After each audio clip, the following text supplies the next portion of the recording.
மெழுகுவர்த்தி எரியுது. கீழே பிளேட்ல இருக்கு தண்ணீர். இந்த பீக்கரை பெண்ணிச்சிடும் மேலே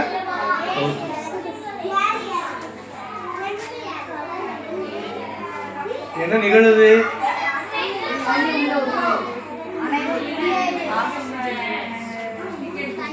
நீரின் அளவு கொஞ்சம் உயர்ந்தா?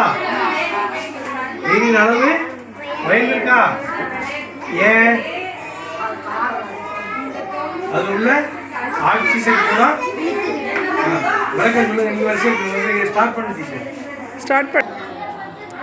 மெழுகுவர்த்தி எரியும்போது அது சூடான வெப்பத்தை உருவாக்குகிறது.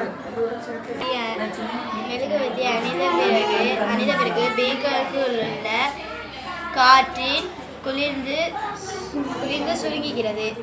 வெளியே உள்ள காற்றின் அழுத்தம் பீக்கருக்குள் உள்ள காற்றின் அழுத்தத்தை விட அதிகமாக இருப்பது தண்ணீர்